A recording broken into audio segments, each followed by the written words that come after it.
And this has a lot of people feeling a way toward Kelsey Mitchell, okay? A lot of people are feeling a way toward Kelsey Mitchell because Kelsey Mitchell took every single dollar, okay? Take a look at this here. Kelsey Plum signed a one-year $1 million deal to return to the Los Angeles Sparks. Plum was in line for $1.4 million, but opted to sign at a discounted rate to give LA financial flexibility to build a title contender. $400,000. That's not a rounding error. That's not a minor adjustment. That's the amount Kelsey Plum just left on the table to give the Los Angeles Sparks flexibility to build a championship contender. She was eligible for the Supermax at $1.4 million, and she voluntarily took less. And the moment that news broke, every single person watching the WNBA had the exact same thought: Kelsey Mitchell would never. The blonde bomber, okay? The one who was willing to fight and throw the Hadoukens. Sophie Cunningham is officially back in the fold, and Kelsey Plum took a $400,000 pay cut, and that is raising many questions about Kelsey Mitchell. We got to break this down. Welcome to Keep the Vision. Make sure you like, comment, subscribe, share the channel, hit that bell notification, and hype the video. That would be greatly. Sophie Cunningham just re-signed with the Indiana Fever on a one-year deal. The blonde bomber is back, and Fever fans are celebrating. But here's what makes this significant. The Fever are handing out one-year contracts like candy right now. Cunningham wanted long-term security, multiple years, the kind of deal that protects you when you're coming off a knee injury. Indiana said no. They gave her 1 year, take it or leave it, and she took it. Because when you're trying to win a championship, sometimes you accept less than what you think you deserve. Okay, but let's take a look at this. Alexa Philippou also added this commentary to it. Not shocking to see Indiana dealing out one-year deals. Kelsey Mitchell too. Remember, Caitlin Clark can get a big salary bump next year under the new Epic provision. Aaliyah Boston is eligible for it this year. Fever would have to do some retooling to fit everyone under the cap. And I'm here to tell you guys, I know Sophie Cunningham was looking for long-term. According to Alexa Philippou at ESPN, the Fever are being strategic here. Caitlin Clark becomes eligible for a massive salary bump next year under the new CBA's designated player provision. Aaliyah Boston is eligible for it this year. If Indiana commits too much money long-term to veterans like Cunningham, they won't have the cap flexibility to retain their young core. So they're playing it smart, keeping their options open, building around Clark and Boston for the next decade. But here's where it gets interesting. Kelsey Mitchell just signed her own one-year deal with Indiana. Same situation, same team, same championship window. Except Mitchell didn't take a discount. She took every single dollar of that $1.4 million Supermax. And now, with Kelsey Plum taking $400,000 less in Los Angeles, people are starting to ask uncomfortable questions. Now, this is going to be a talking point for a while. This is going to be a major talking point because Kelsey Mitchell did not take less. And I said, I got to be honest with you. I said, I'm not going to be a proponent of someone feeling like forcing on someone to feel like they need to take less. So I'm still going to do that. But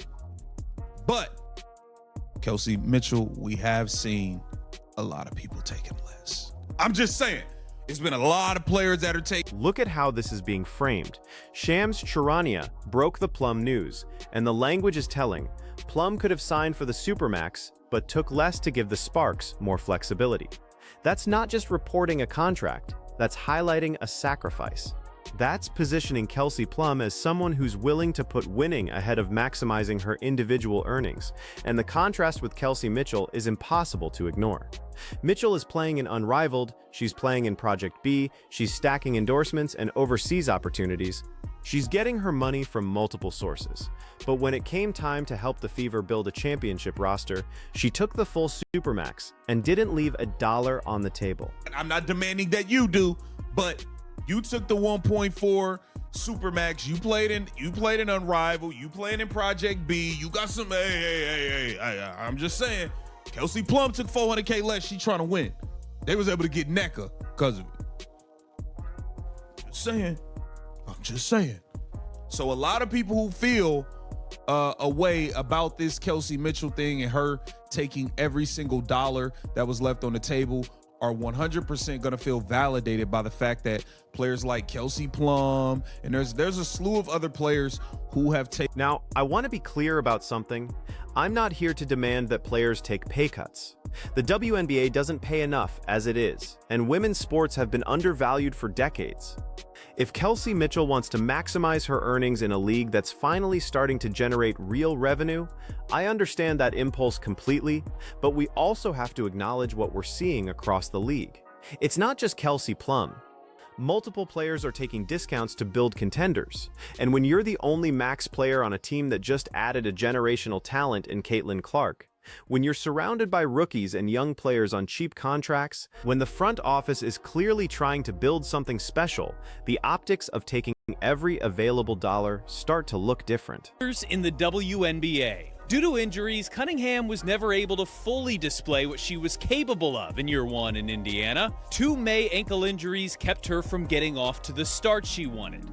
And then, quite simply, she morphed into perhaps the league's best shooter over more than a month's time. From July 11th through August 15th, Cunningham shot an absolutely scalding 53% from the three-point line. She was the top three-point shooter in the WNBA over that time. Here's what the Indiana Fever are dealing with right now.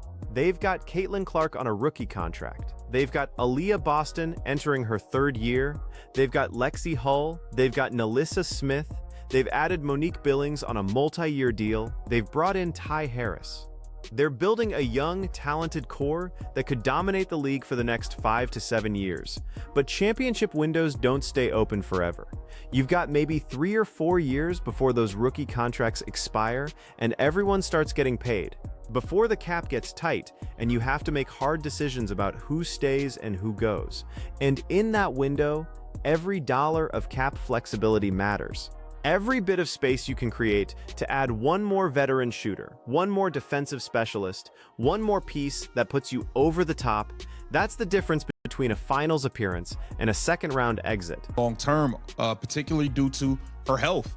She's coming off a real knee injury, and I believe the Indiana Fever don't want to tie themselves to too many people in the long term, okay? You got Michaela Timpson long term, you got Monique Billings long term, you got Caitlin, Aaliyah, and Lexi. I think the Indiana Fever want the freedom and flexibility to get young, okay? If Yana Nipkins or Jaquez is available at 10, you draft them, and then you have a Sophie Cunningham replacement after. Kelsey Plum understood that. She looked at the Sparks roster, saw what they were building with players like De'Erica Hamby and Rakea Jackson, and said, I'll take less so we can add more talent.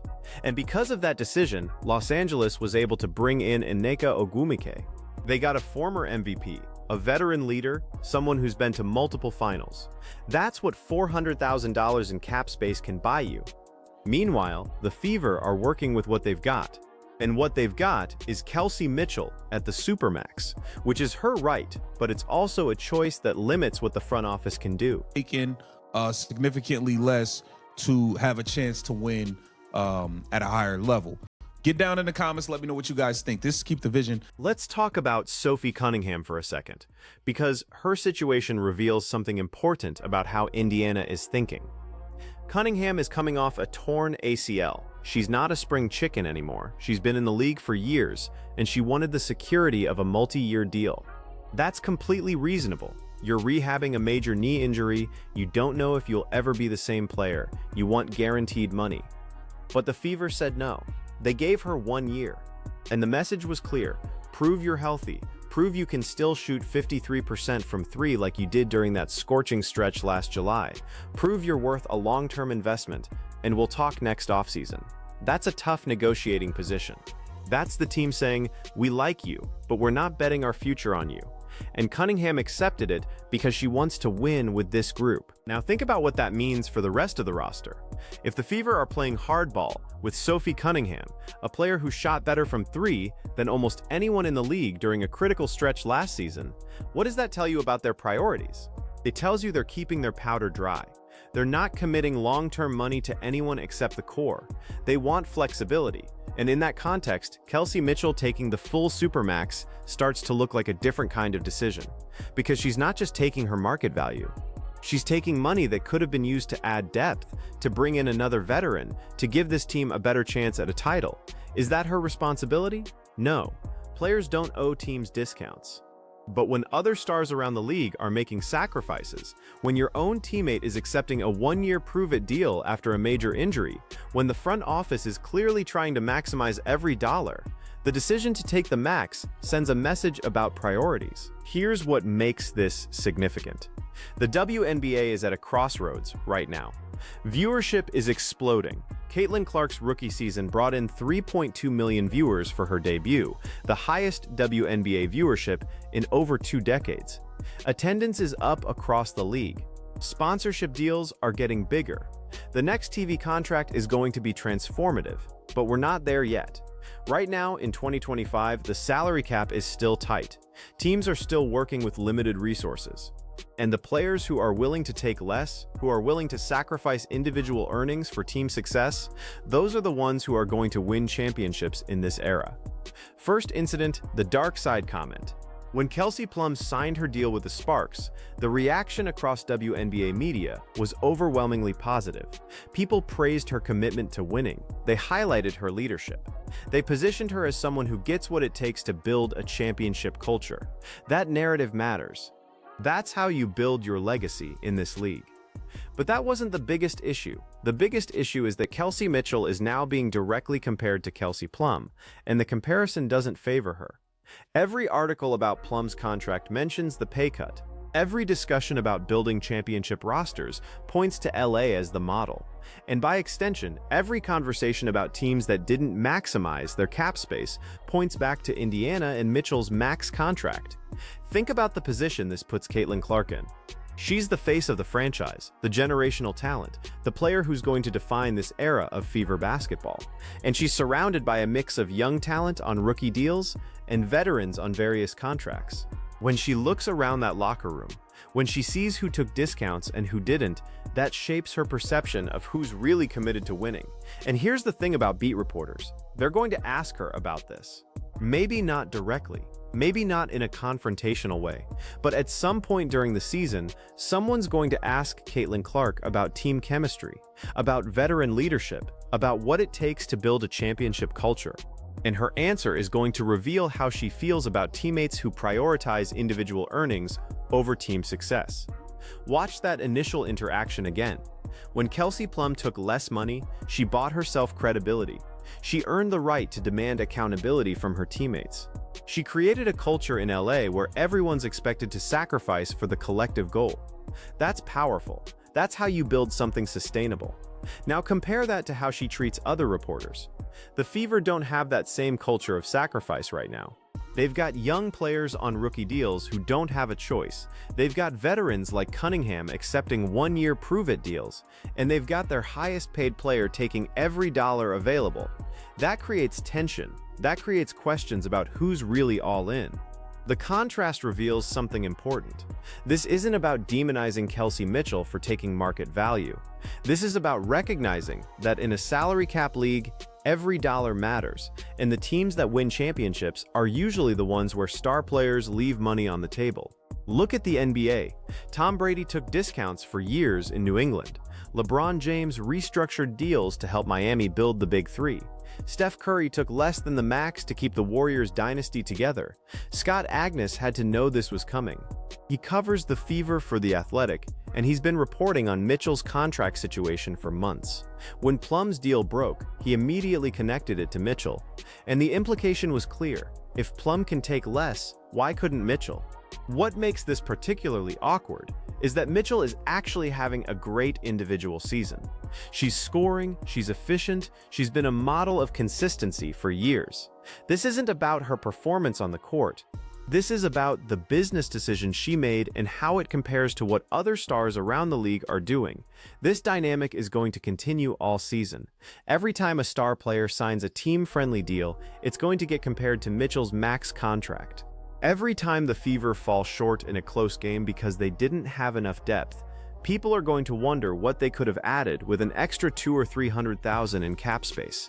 Every time Caitlin Clark has to carry an impossible offensive load because the supporting cast isn't quite good enough, the question will linger: could this team have been better constructed? So the question becomes, was taking the Supermax worth it? For Kelsey Mitchell personally, probably yes.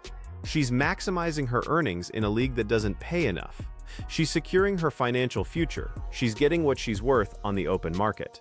But for the Indiana Fever as a championship contender, that's where it gets complicated. Because Kelsey Plum just showed the entire league what real commitment to winning looks like. She left $400,000 on the table, and in return, the Sparks got Nneka Ogwumike. They got a piece that makes them legitimate contenders. The Fever got Kelsey Mitchell at the max. And now they're trying to win a championship with less flexibility, less depth, and more questions about whether everyone in that locker room is truly willing to sacrifice for the collective goal. Who made the right decision? Get down in the comments and let me know what you think. Was Kelsey Mitchell right to take every dollar? Or should she have followed Kelsey Plum's example and taken less to help build a contender? This is Keep the Vision. Make sure you like, comment, subscribe, and share this video. We've got more WNBA free agency coverage coming all week.